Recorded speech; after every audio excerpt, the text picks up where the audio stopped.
Good evening. The October 16th regular meeting of the Planning Commission will come to order at 6:31 p.m. Please rise and follow Commissioner Morales in the Pledge of Allegiance. Please face the flag, right hand over your heart. Ready, begin. I pledge allegiance to the flag of the United States of America and to the republic for which it stands, one nation, under God, indivisible, with liberty and justice for all.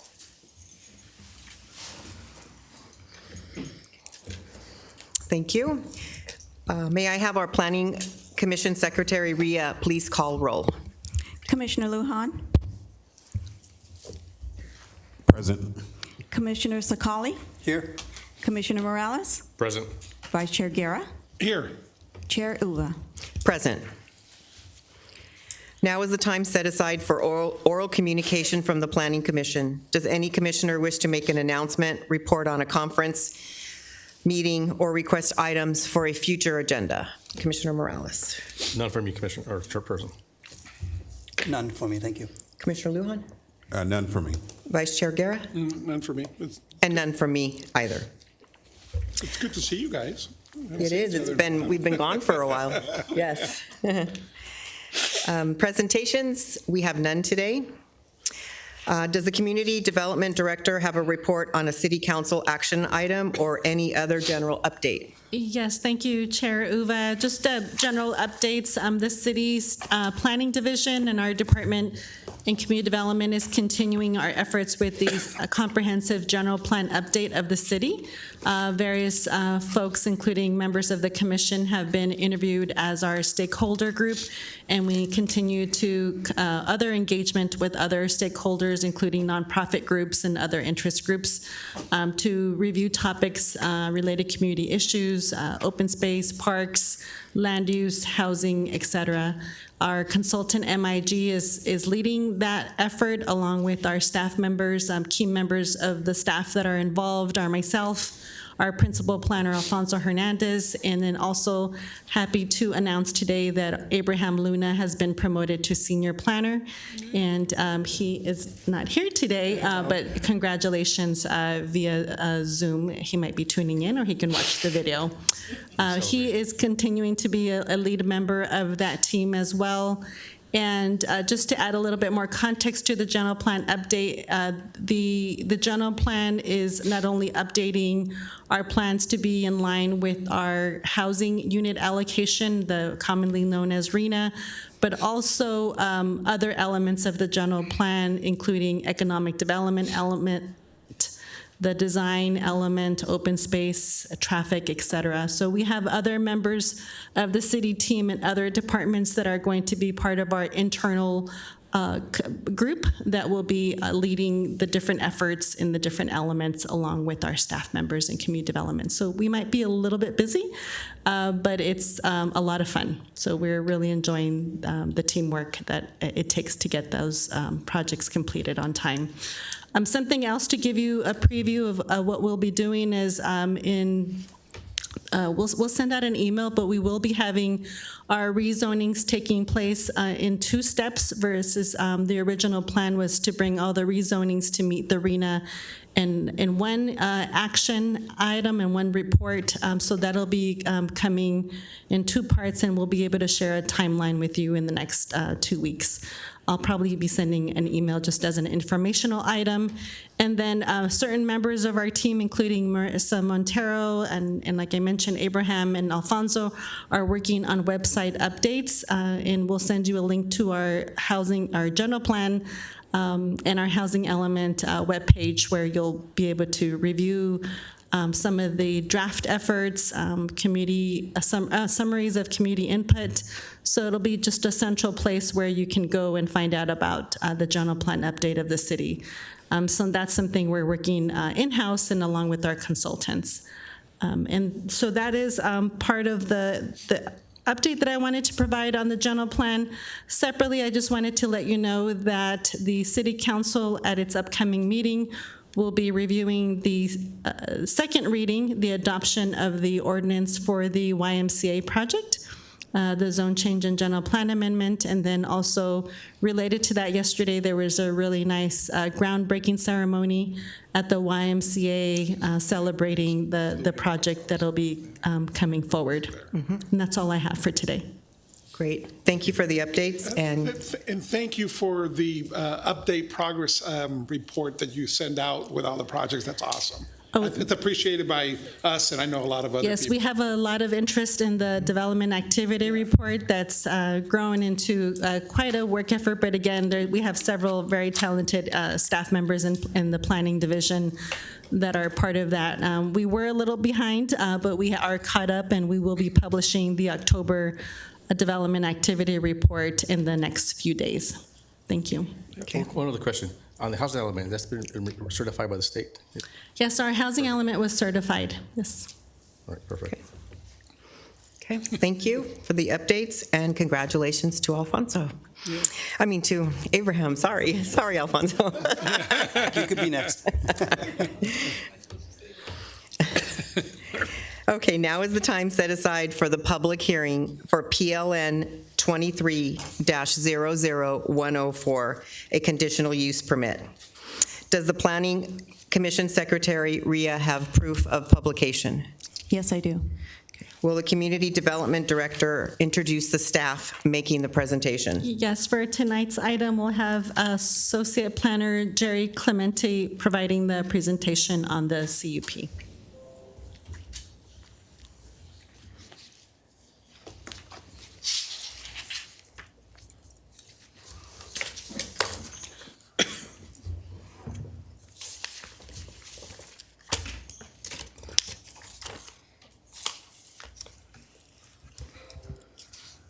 Good evening, Chair Uva, Vice Chair Guerra, and commissioners and members of the audience. The item before you is case number PLN 23-00104, a request for a conditional use permit to allow for on-sale and on-site consumption of beer and wine under an ABC Type 41 alcohol license at an existing restaurant called Taco Downey Factory. We have the applicant here this evening. The applicant's name is Victor Pelayo.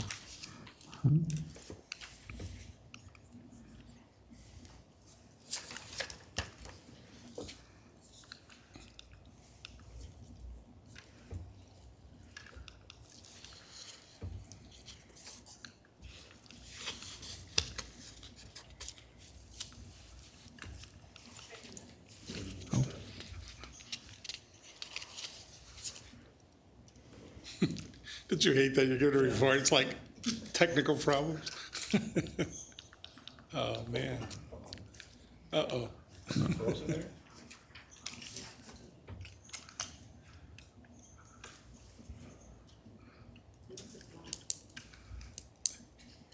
Yeah, sometimes it's as simple as new batteries. Oh, they are? Okay.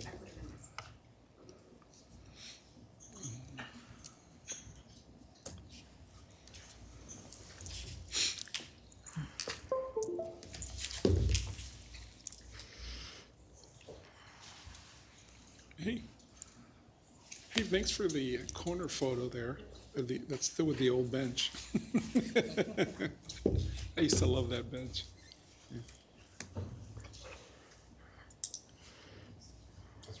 That's my corner, yeah, that's my hang. Well, there's no bench anymore. We got the upside All down right, guy now. my apologies. All right. The subject site is located at 8659 Florence Avenue at the northeast corner of Florence and Tristan Drive. The subject parcel is 8,567 square feet, which is highlighted in the red. And the parcel appears to be within a larger community center, commercial center, with the combined lot of parcel 1 and parcel 2 totaling up to 32,027 square feet, which is highlighted in blue. The combined building square footage of the commercial building and the subject site's building amounts to approximately 11,033 square feet. The tenant space of the existing restaurant is located on the eastern wing of the multi-tenant commercial building along Florence Avenue. The subject property is Zone C2 General Commercial with similar commercial uses of restaurants and personal services developed to the east, west, and south. The property to the north is developed R3. The general land use designation is also defined as general commercial with similar uses of general commercial and low-density residential to the north. The slide before you is a site plan that was provided by the applicant, which illustrates the vehicular access from Florence Avenue and Tristan Drive, in addition to the building footprints, the tenant space, and on-site parking.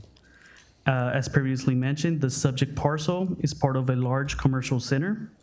The multi-tenant commercial building contains a total of 8 tenants with uses ranging from retail, personal service, office, and restaurant. Of those 8 tenant spaces, the subject site has 2, which is the barber shop and the restaurant, which is highlighted in orange. The subject site is improved with a total of 11 parking stalls, which is comprised of 10 standard stalls and 1 ADA stall. The table on the left depicts the parking ratio for each use. Now, Commissioner, I think it's important to note that there was a typo on Table 2 provided in the staff report under restaurant use. It should reflect parking ratio 1 per 250 instead of the 1 per 100. Furthermore, the overall parking for both parcels consists of 40 parking stalls with a share agreement between property owners. All right.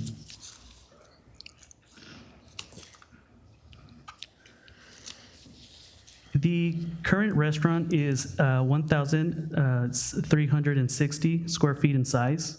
The existing layout features a standard seating with tables along the south entry and additional tables to the east. The business will sell bottled beers and cans and be stored in a 96 square foot walk-in cooler, which is highlighted in orange. The hours of operations will be from 9 a.m. to 8 p.m., 7 days a week. The business will operate with 3 staff members at any given time, with a city capacity accommodating approximately 30 patrons. The applicant is not requesting any site modifications, tenant improvements, or any live entertainment.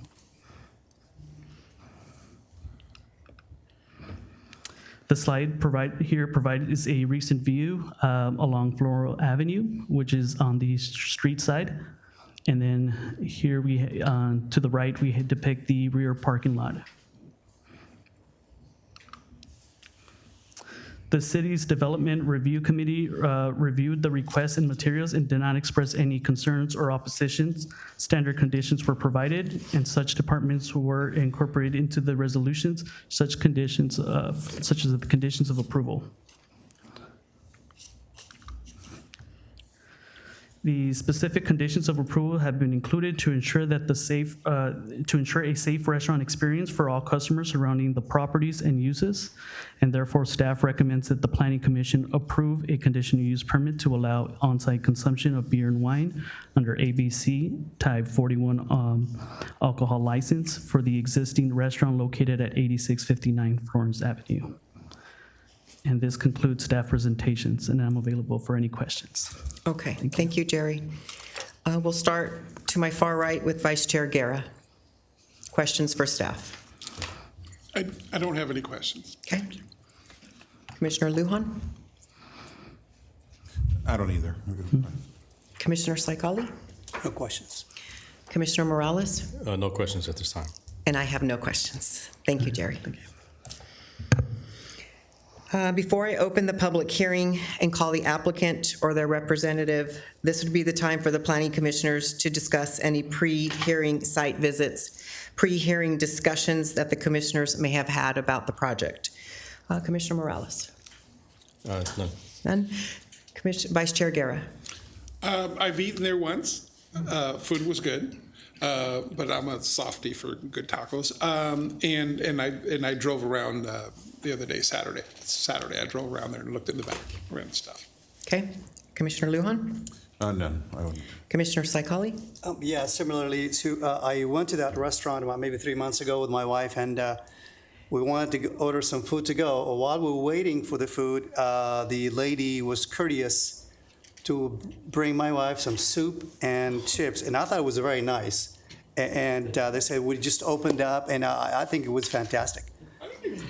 Super just. And I've gone there, I think, twice and had tacos, and that would be all for me. Okay, so now we can open the public hearing. The public hearing is now open. Will the applicant or their representative please come forward to give testimony? Good evening. My name is Victor Palayo. I'm representative for Downey Taco Shop, and I'm out here to answer any questions you may have. And I'm glad you enjoyed the soup and the tacos. Thank you. Okay, I was gonna say, start with, was it albondiga soup? what kind of soup was it? I don't know. I'm hungry now. It's good. Sorry. That's all that matters. Commissioner Morales, any questions of the applicant? Yeah, look at the conditions. Condition number 7, hours of operation. Is your client good with those hours? Yes. And the reason I'm asking is because most restaurants in Downey from Sunday to Thursday close at 9, and then weekends close at 10 or 11.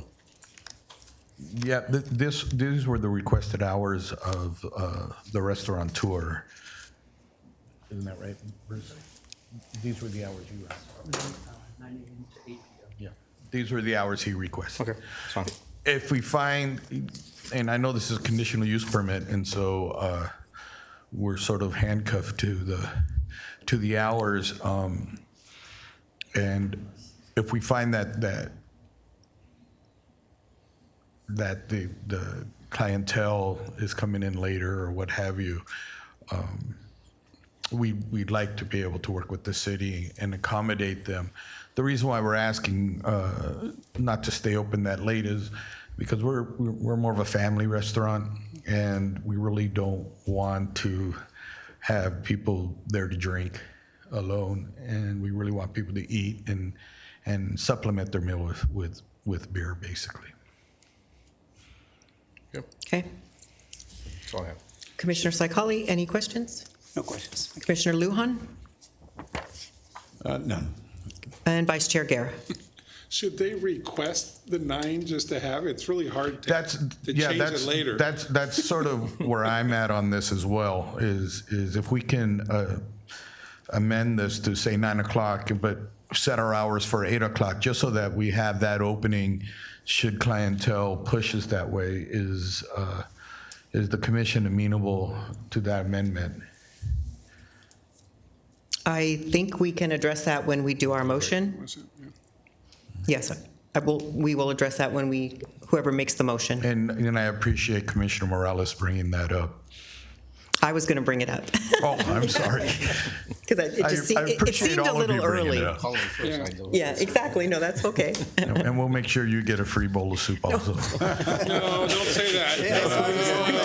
No. Not free, but From today on, you can't give us anything. Ever. So my only comment would be, it's a tough location. There's a lot of restaurants that have come and gone there. Right. So, just keep plugging along and doing what you're doing and just, make it work. Maybe this will eventually help your business. But the parking there is really, I think that kind of makes people not stop. there's going to be a learning curve. I think as our clientele approach and they see the sign that says there's additional parking in the rear, until they get educated to that. I've noticed it when I've had my visits there, and we're hoping that we have a lot of repeat clientele. Yes. Downey, I am a resident of Downey and grew up in Downey, and we know that we're creatures of habit, and when we find a place that we really enjoy, we tend to frequent it and support it. So I feel that if the community will support it and educate themselves on how to best enter there.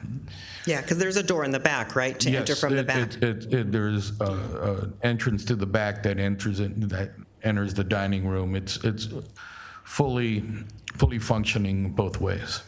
Okay, great. Any other questions from any other commissioner?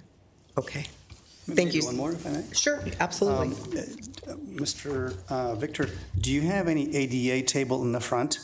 Yes, by code, we're required to have ADA compliant tables, a certain percentage of tables that are compliant to ADA.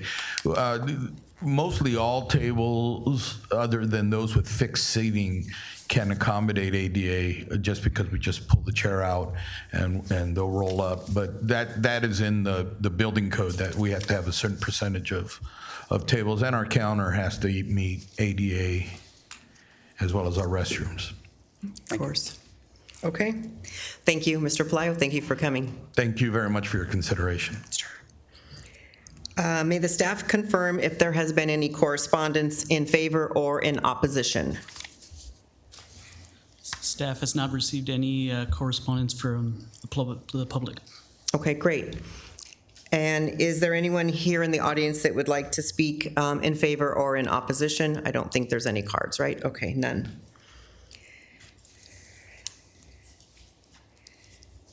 The public hearing is now closed. Now is the time for the Planning Commission to deliberate.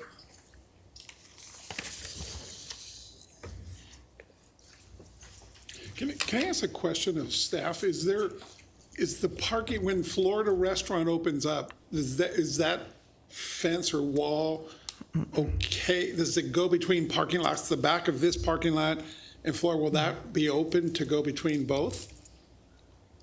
No, there's a small cement block wall that divides the parcels. Right, but it wasn't, the block wall didn't go all the way to the end. And then there was a a chain link fence, but I thought it was the construction only. Yeah, not enough to fit a vehicle. If that's, Okay, thank you.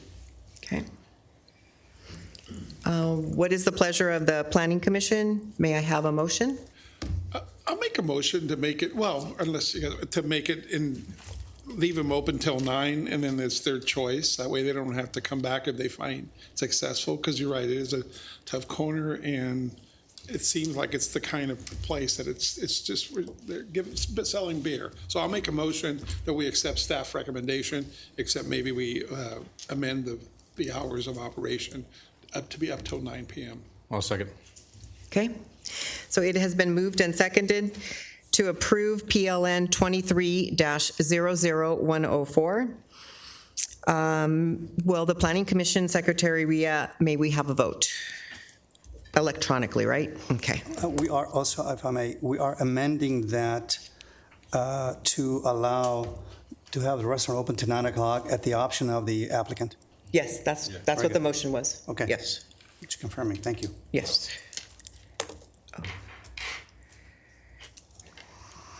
Motion passes 5-0. Great. May I remind the applicant that the action of the Planning Commission will become final until the matter is appealed, unless the matter is appealed to the City Council with an appropriate fee paid within the next 15-day period as set forth in our city's municipal code. Thank you. Thank you. Best of luck. Good luck. Yeah.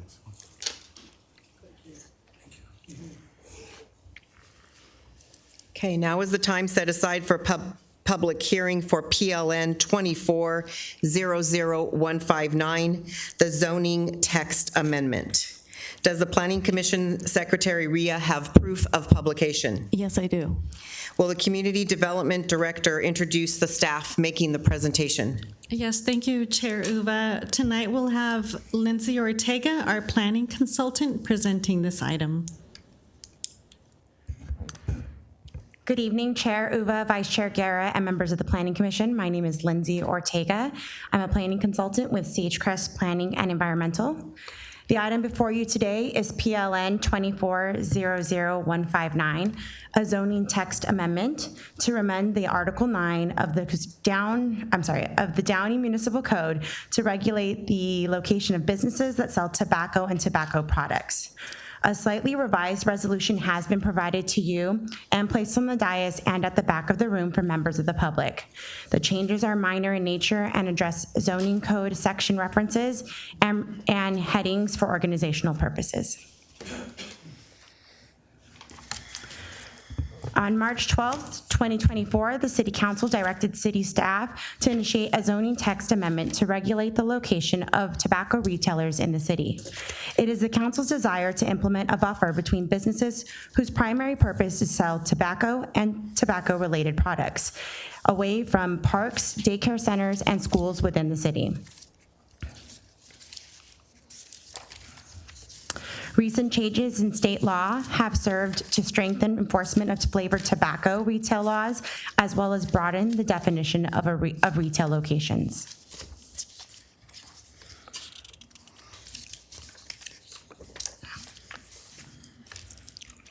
California Business and Professions Code reserves to cities the ability to enact local tobacco control laws, with the exception of laws related to the collection of state taxes. The city of Downey has enacted laws prohibiting smoking in parks and at certain public events. However, the city does not have any regulations related to explicitly restricting and/or reducing access to tobacco products in the city.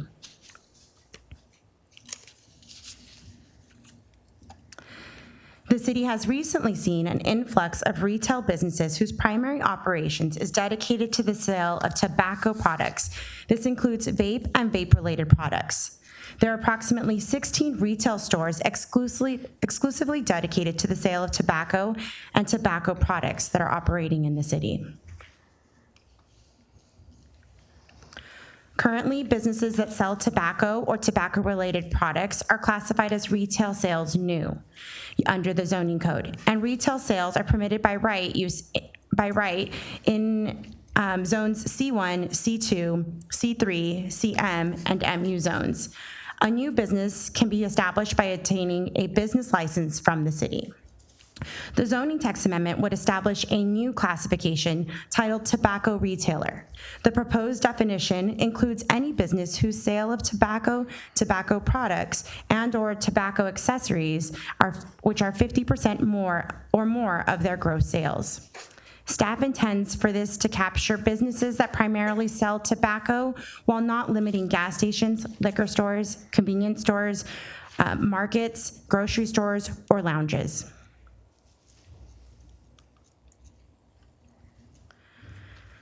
Under the zoning text amendment, tobacco retail uses would continue to be permitted by right in the C1 and C2 zones. However, any new tobacco retailer would be subject to a 1,000-foot buffer from any park, childcare center, or school. As proposed, the distance would be measured from the property line of the park, daycare, or school to the tenant space of the tobacco retailer. Here, staff overlaid a 1,000-foot radius from parks, childcare centers, and schools onto the zoning map and onto the city's zoning map to ensure that the proposed 1,000-foot buffer zone is large enough to achieve the city's goals, but not so large that the amendment indirectly prohibits the use. Analysis of the overlaid zoning map shows that there are several properties on Telegraph Road, Firestone Boulevard, Imperial Highway, Paramount Boulevard, and Lakewood Boulevard, where future tobacco retailers could potentially be established. The proposed buffer would reduce the ability to sell tobacco near locations where minors congregate, thus potentially limiting the use of tobacco products and furthering the interest of public health. 8 of the 16 tobacco retail businesses would be classified as non-conforming uses, should the city adopt the ordinance as written. As with all non-conforming uses, they would be subject to the provisions of the Downey Municipal Code. And non-conforming uses are not permitted to expand the use, increase the size of the tenant space, or relocate to another tenant space unless the location meets minimum separation requirements. As with all non-conforming uses, they are permitted to continue operations provided they are not discontinued for 180 days or more. As well, and they would also be permitted to transfer ownership.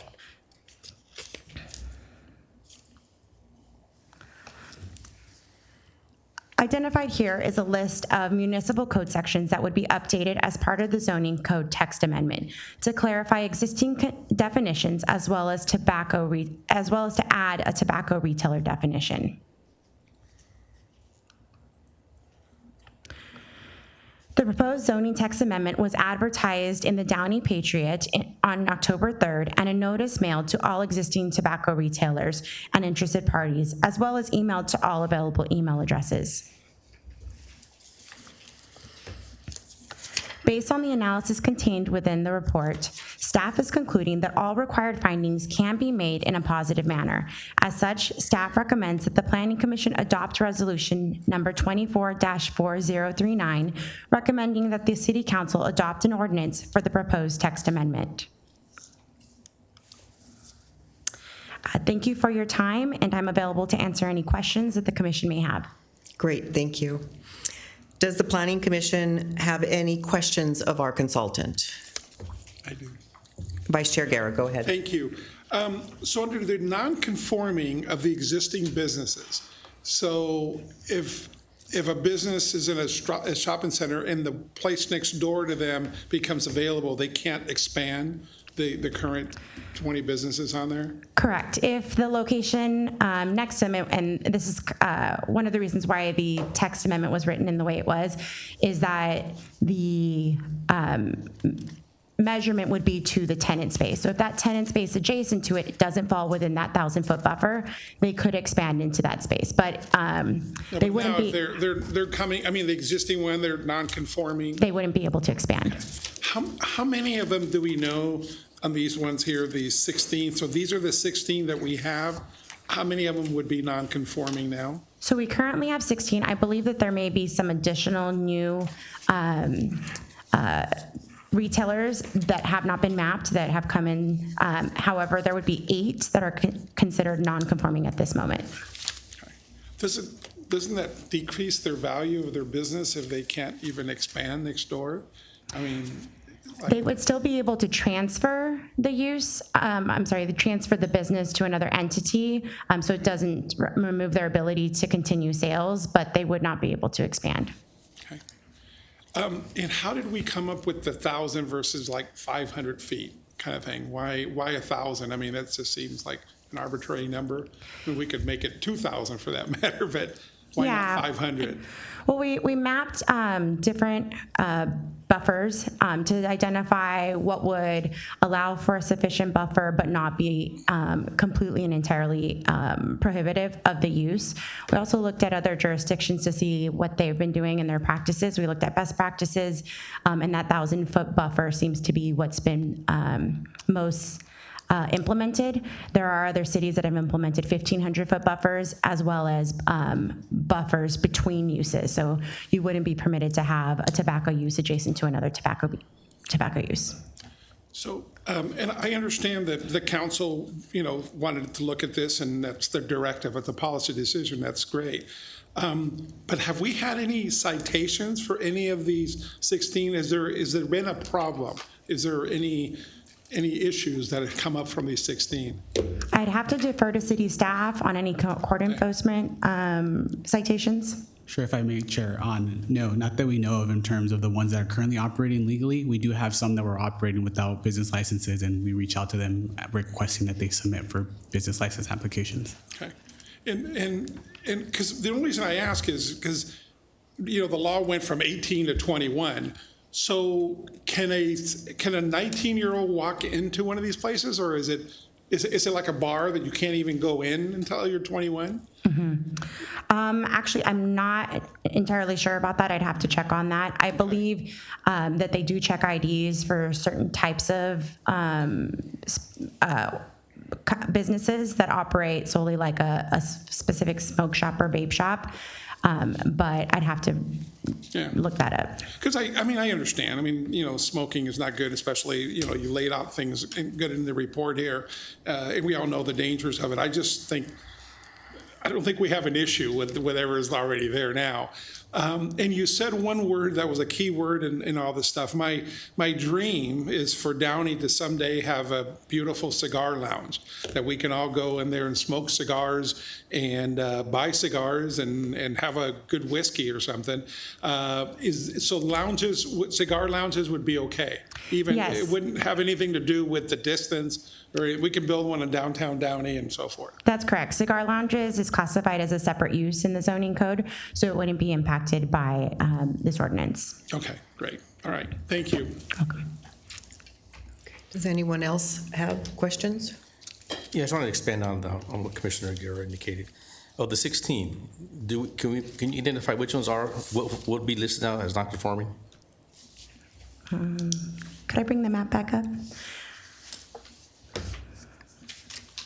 Yeah, because non-conforming status does create a concern for me as well, in the sense that not only are they not allowed to expand if they are successful, but if they wanted to market their business and find a buyer, the buyer knows, hey, well, I wanted to go bigger, but given the current rules, I can't go bigger. So therefore, now the value of the business. It lowers the value of the business, yeah. So I just want to get a sense of the 16 that are here, which ones are or would fall in that category where they're now limited and can't expand or market their site openly.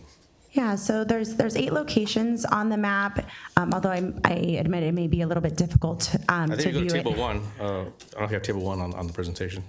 It is included in the staff report. Yeah, table 1 is a good one. There we go. Yeah, we're back. There you go. There you go. So the locations that would be non-conforming is the second location, M Tobacco, Paramount Boulevard location. The number 2 through 9, to make that easier. 2 through 9 are all will be considered non-conforming under this ordinance. It's RC Smoke and Vape, Smoky Heads, Imperial Smoke and Vape Shop, Beyond Vape, Downey Vapes, Royal Tobacco, and Dr. Tobacconist. Creative names. And then number 11 and 12. And 14 and 16. Wow. So those locations would be considered non-conforming locations. So it's 10 locations, not 8. I'm sorry? So it's 10 locations that would be considered non-conforming as opposed to 8 that was referenced before. Yes, that's correct. Those are all major streets, too.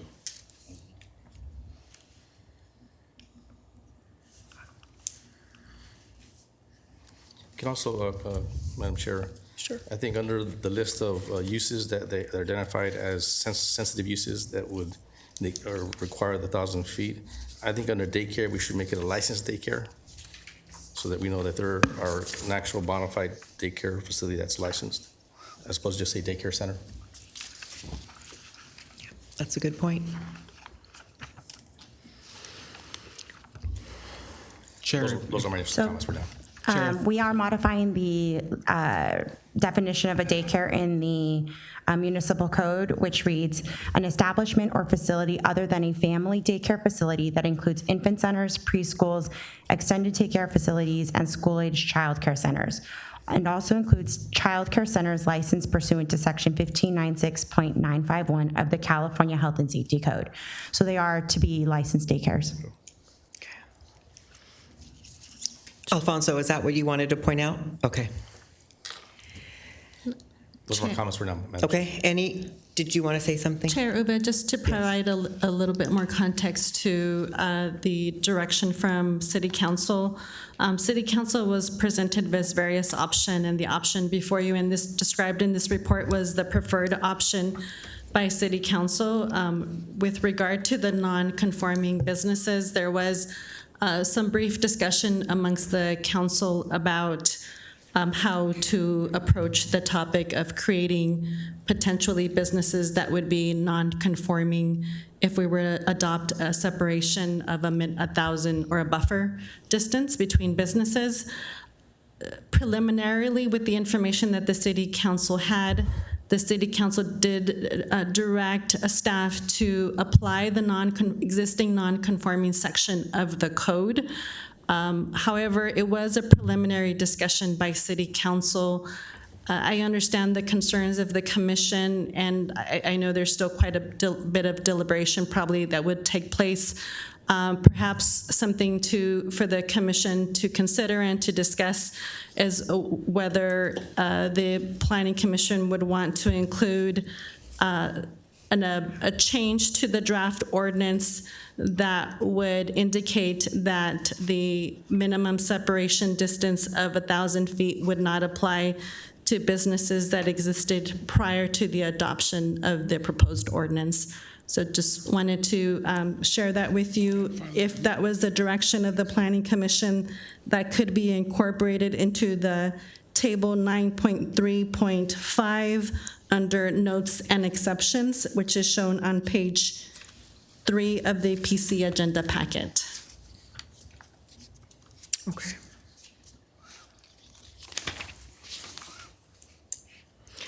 I think that's a great way to handle it. I don't know how the rest of you feel. Oh, no, I'm all for it. Grandfather those businesses in, that just makes so much sense. Because if not, we're almost taking away some eminent domain almost. Okay. I have another question. Absolutely. For the implementation of the age, raising the age from 18 to 21, was there any study regarding a business impact? Because you're going to lose a lot of customers, you're going to lose a lot of money. That's a state law. So that was, I believe, put into effect as of January 1st, 2024. And I believe that it may have been, I'm sorry, yeah, it's a state law. So we aren't able to regulate that. You can vote and you can go to war, but you can't buy a pack of cigarettes. Exactly. Yeah. Through the chair and the director commission, I just thought I would chime in briefly to address the concerns I think that were briefly raised by Vice Chair Guerra and Commissioner Morales. The law would, I think what you were getting at is what the law describes as a regulatory taking, and that is a type of economic regulation that would result in some diminishment of the value or some diminished value of the businesses, I think, of the type that Vice Chair Guerra alluded to. What I can tell you is that analysis is very fact-specific and case-by-case. There are specific factors that courts use when analyzing those claims that typically plaintiffs bring against localities when economic regulations result in some type of economic diminishment of their business. But those are very fact-specific. And on the surface, this regulation would not amount to a per se regulatory taking, in my view. That would have to be challenged, if at all, on a case-by-case basis. And what I can say is that the factors used by the courts, generally speaking, the regulation has to have such a severe impact on the business for it to result in a taking, which is typically raised under the Fifth Amendment of the federal Constitution. It also gets at whether it interferes with some distinct investment-backed expectations about the business, and whether the interests of those investors that invested in that business would somehow be impaired or interfered with by the regulation. Sir, I understand your legal perspective, and you're right, of course. That's why we have you as the legal. I just think it's a fairness issue.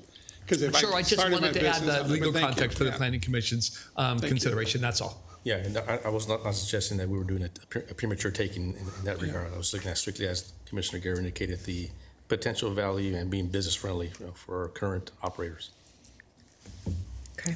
I have another slight concern.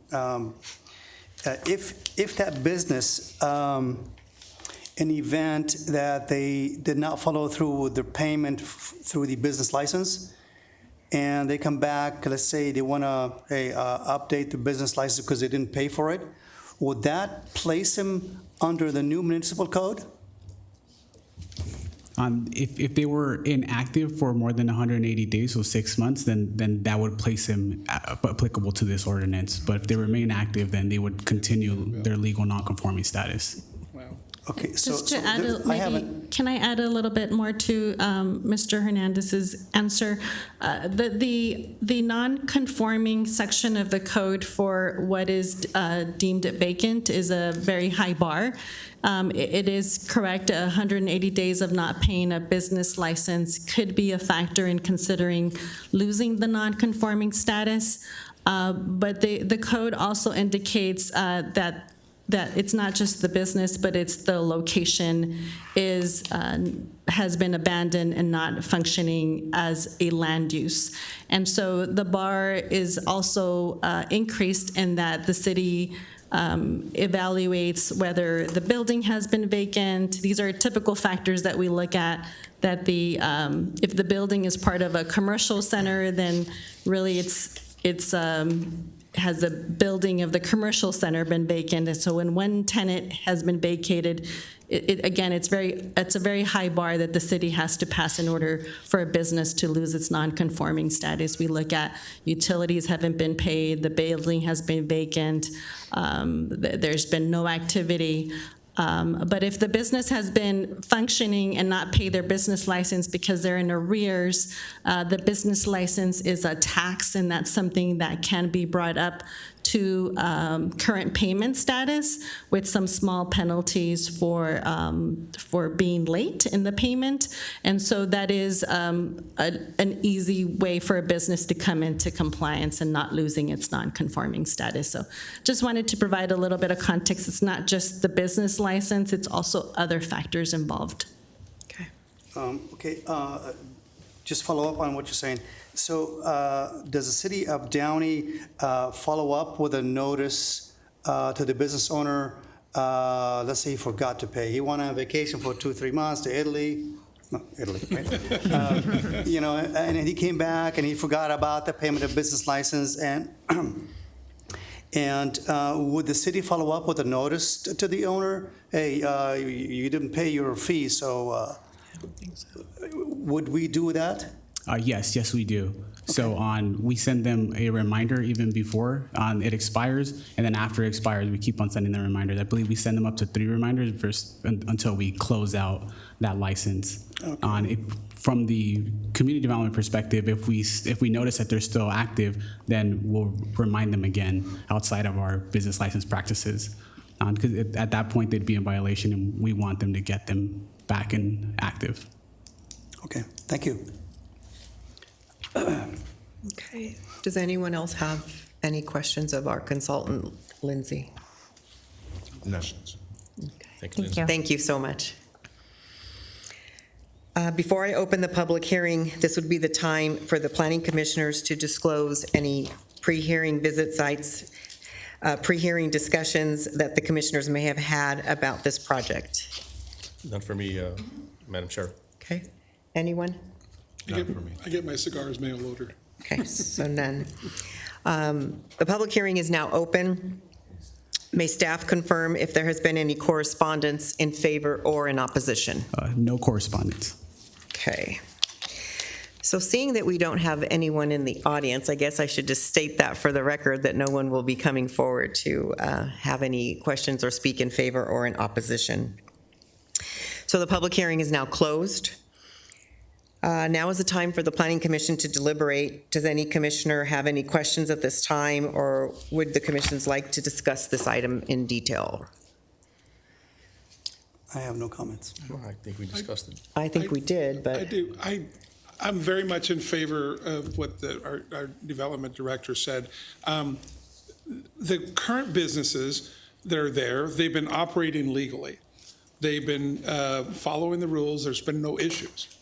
So I think they should be grandfathered in. I don't think they should be going to non-conforming on there. I think it's noble of us to limit any future ones coming in, but we haven't had a problem. I looked at it by council districts too. There's 4 in District 2, 4 in District 3, 3 in District 4, and 5 in District 1. So they're pretty close. So they're all the businesses there. But it hasn't been an issue. We haven't had any problems. We haven't had any police problems. We haven't had any enforcement in these businesses. I've never been to any of, well, I know where they're on the main streets and stuff, but it seems punitive for them because they spent their money.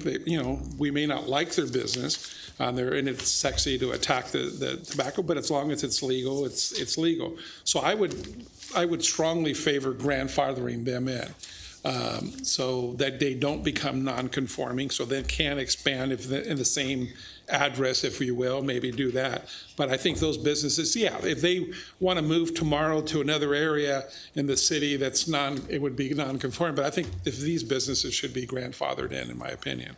So on that note, Madam Chair, if I may, I'll make a motion that we adopt resolution 24-4039 with those corrections as noted by staff to include section 9160 to the resolution, and to not apply section 9410, the non-conforming section of the code, to those listed in table 1. Chair Uva, if I may? Yes. Procedurally, I just wanted to clarify that the uses and the ones that are currently active, those 8 to 10, they may still be classified as legal non-conforming businesses. We just may have to write a provision in the legal non-conforming section saying that they have rights to expand. But from a technical perspective, they'd still be called legal non-conforming businesses. why give them that status? Why put that damper over that particular business if we don't have to? I mean, why? I mean, if that business if we're going to grandfather them in, they did everything right and so forth, so now we're going to limit their ability to do, they can't move to a different location. Does that in the new zoning. So why would we stain them with a non-conforming, make it harder for them to even sell their business or do anything like that? What's the purpose for that? I can further clarify that through the chair and Vice Chair Guerra's comments and other comments. I think another approach is directing staff, if the motion is on, it seems like it's still being formed, is to direct staff to amend the proposed ordinance, including amending the notes and exceptions table 9.3.5 to exclude any existing businesses that do not meet the separation requirement. And so if you could just provide us that general direction, then I will, with my staff, work with the city attorney to provide that precise language within table 9.3.5, not in the non-conforming section, but in the exception section. And we will present that option as recommended by the Planning Commission when we take it to City Council. Do you have any applicants right now that are applying for this, to your knowledge? Interestingly, we did receive an inquiry last week on a business off the top of my head, I forget the streets. Okay, so that's, that probably would exclude them. If we make this motion and draft it that way, it would be effective from the date we approve this. Adopted. Yeah. When the ordinance is adopted, which means it would go to City Council in okay. a second reading, and it would be in effect 30 days after the second reading. So we will still process so there's applications currently. Okay. How far along are they? Are they just in the inquiring stages, or have they submitted anything? Or They have not submitted anything. They gave us a call asking about a specific location. Yeah. So Madam Chair, just to clarify, Do you want to amend or change your motion? Yeah, but I just have a question. Oh, sure, sorry. So on table 9.3- or 0.5, so what you indicated will be included in the notes and exceptions section? Is that what you indicated? Yes, Okay. that is correct. Okay. So with that, I'll revise my motion to go ahead and adopt or approve Resolution 24-4039 with those amendments to include section 9160 and to further amend table 9.3.5 to incorporate the language that identifies those listed in table 1 to be excluded from the nonconformity section of the code. Okay, I think you said PLN 24000459 maybe. So No, just for, I call it the resolution that we're adopting. okay, got it. And incorporated the section 9160 that was included by staff as a needed addition to the resolution. Okay, perfect. So we have a motion. Does anyone wish to second that motion? Yeah, I'll second it. So I just want to be clear. So you're going to change the wording so these businesses here will, well, in essence, be grandfathered in. Okay, that's the layman's term that I use, okay? So I just want to understand however you get to it, and they're not going to be called non-conforming, though. They would not be, the direction to staff would be that we would include language under notes and exceptions for any existing businesses, tobacco retailers that are In good standing. established within the city in good standing prior to the adoption of the ordinance, such that the 1,000 foot, not meeting the 1,000 foot separation would not put them into a non-conforming category. Okay. And Specifically for the 1,000 foot, when not meeting And- 1,000 foot and- separation. And I'll second that on there. Now, quick question, though, because I think our consultant mentioned there might be some other businesses besides these 16. Is there any other ones that aren't listed on here? There are others. The research that we provided to the city council, which has carried over into this report, is from earlier in the year. And since then, we've had other retailers, I believe, I know I just one. I wouldn't be able to tell you the address. So between now and city council, we will be updating the map. And then as part of the efforts, now that this item is moving forward as a recommended item, we would be integrating that as a GIS layer into our zoning tools that we have for planners when reviewing business license requests. So that number 17 business. It may 16, increase. That'll be grandfathered in with these 16, whatever it may be. Correct, any that are established prior Alrighty. to the Okay. adoption. Okay, Yes. great, thank you, good. And then just for a point of clarification, that the motion includes the minor modifications presented to the commission at the dais for the resolution number 244039. Could you remind us what that was? Yes, that's the modifications to the proposed resolution, which further clarify the DMC sections being amended that are non-substantive and just for organizational purposes. Yes, I think we all agree on that. Yeah. Okay, so it has been moved and seconded to approve PLN 24-0059, the zoning text amendment. Will our Planning Commission Secretary Rhea put us to a vote electronically?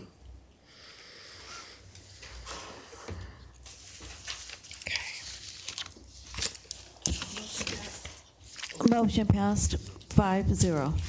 Okay, thank you. I need to remind the public that the action of the Planning Commission will be final unless the matter is appealed to the City Council with the appropriate fee within the next 15-day period as set forth in the city's municipal code. Now is the time set aside for non-agenda public comment. Seeing that we have no one in the audience, no one will be coming forward. Consent calendar. Final parcel map number 84168-PLN23-00035, the Foster Bridge Boulevard, a request to subside one parcel for existing 33 townhomes. Do any of the commissioners have any questions or comments on the consent calendar item? If none, I would need a motion and a second to approve it. I'll make a motion. I'll second. Okay. It has been moved and seconded to approve it. So Secretary Rio, may we have a vote?